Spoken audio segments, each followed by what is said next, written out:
Before getting started, be sure to have a pencil and paper or whatever you use to draw with available. Slow or pause the video if needed.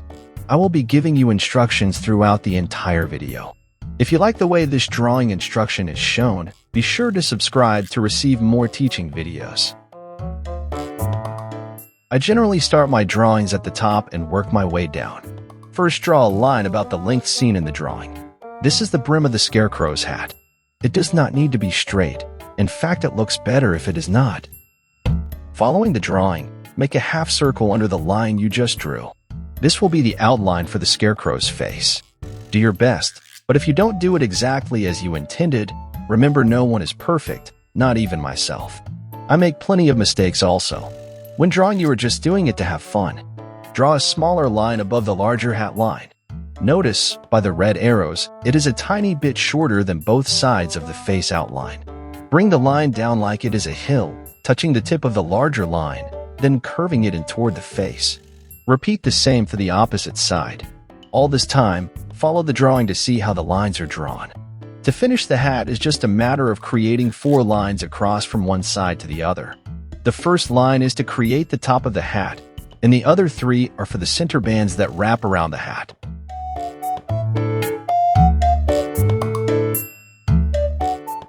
Now we start the fun part of drawing the face. Let's draw the nose first. Finding the center inside the face outline, draw a large triangle, then draw a smaller triangle inside of the larger triangle. For the eyes, draw 2 oval shapes on each side of the nose. Remember to always look at the drawing to get an idea of how it is done. For a special glimmer effect in the eyes, we must make smaller oval portions inside so that when we color the eyes black and leave these sections white, there is a nice shine effect coming from the eyes. The mouth is my favorite part to draw. On each cheek area, draw a small line for the ends of the mouth, then starting from one side, make zigzag up and down lines curving the jaggedly line to connect with the opposite cheek line. Add in a small patch of straw popping out from under his hat for his hair, and the face is complete. Take a second to sit back and admire what you have completed so far. You are doing great. The next lines are for the body, legs, and feet.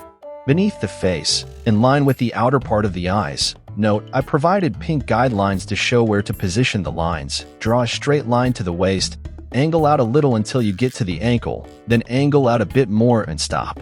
Do the same for both sides. Between these 2 lines, create a spearhead shape starting at the crotch area of the Scarecrow. Do not hesitate to ask for help when drawing. That is how you learn. Following the drawing, draw 2 lines near the bottom of the legs. These are for the cuffs and the pants. At the very bottom, connect the opposite sides with a jagged line, then draw short straight lines within this area. You have now created straw for his feet. Do this for both legs. For the arms, just draw 2 straight lines starting at the body and widening out more as you reach the hands. Stop the video to get a good visual of how the arms are created. After drawing both arms, follow the same steps you did for the legs to make the cuffs and the straw hands. You're doing a wonderful job. Under the face near the shoulder, draw a straight line to about the bottom of his chest. It doesn't matter what side you elect to start from. Continue with this line across to the other side and then up. This should look like a boxed-in area, but it actually formed the jean straps over the shoulders.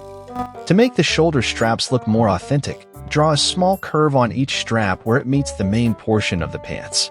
Once again, refer to the drawing for help.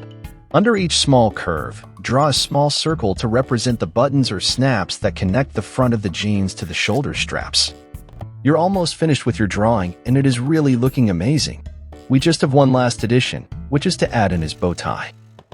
Just beneath the Scarecrow's chin, draw a small box shape. Once drawn, follow the drawing to complete the bow tie's lines. You have now completed a Scarecrow to be proud of. The only thing to do is color it with whatever you would like to use. I am showing you how I colored my Scarecrow, but you can color yours any way you like. I hope you enjoyed this drawing tutorial to want to subscribe and learn to draw more cartoons. Looking forward to seeing you again, my friend.